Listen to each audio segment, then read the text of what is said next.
মাওয়া ঘাটে যেতে পারবো না, তার জন্য কি ইলিশ মাছের লেজ ভর্তা খাবো না? হুম, বাসায়ও আপনারা এভাবে বানিয়ে নিতে পারেন ইলিশ মাছের লেজ ভর্তা মাওয়া ঘাটের মতো। এর জন্য আমি ইলিশ মাছের লেজগুলোকে সামান্য একটু হলুদ আর লবণ দিয়ে সরিষার তেলে ভেজে নিচ্ছি।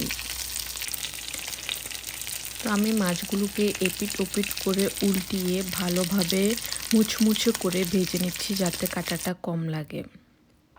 দেন আমি সেই তেলের মধ্যে 3-4টা শুকনো মরিচ দিয়ে দিচ্ছি, দিয়ে এগুলিকে ভালোভাবে নেড়েচেড়ে ভেজে নিচ্ছি। আমার কাছে পাটা নেই, তাই আমি মাছের লেজগুলোকে হামানদিস্তার মধ্যে ছেঁচে নিচ্ছি। আমাদের নোয়াখালী ভাষায় এটাকে ছেঁচে নেওয়াই বলে। এটা যদি কোনো শুদ্ধ ভাষা থেকে থাকে, কেউ যদি জানেন আমাকে অবশ্যই জানাবেন।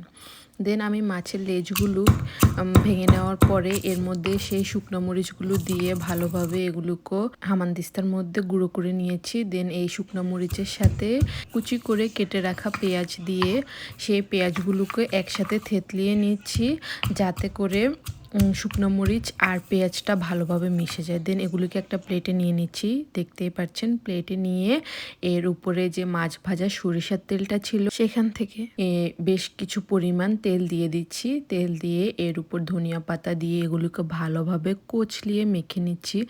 দেখেন দেখতেই কি লোভনীয় লাগছে। আপনারা যদি কেউ এই ঝাল ভর্তা পছন্দ করেন তাহলে এখান থেকে কিছুটা সরিয়ে নিতে পারেন, তাহলে একটা ভর্তা হয়ে যাবে। এরপর আমি এগুলির সাথে কাটা বেছে রাখা মাছগুলো দিয়ে দিচ্ছি। সবগুলো মাছ দেওয়া হয়ে গেলে এগুলিকে আমি একত্রে ভালোভাবে, দেখতেই পাচ্ছেন, কচলিয়ে কচলিয়ে মেখে নিচ্ছি।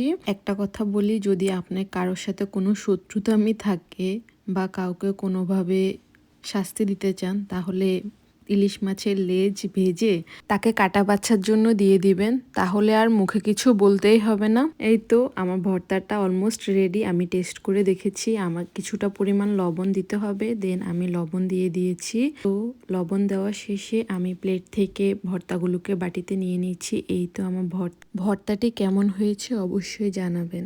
ভিডিওটি যদি ভালো লাগে তাহলে লাইক, কমেন্টস, শেয়ার করতে ভুলবেন না। আর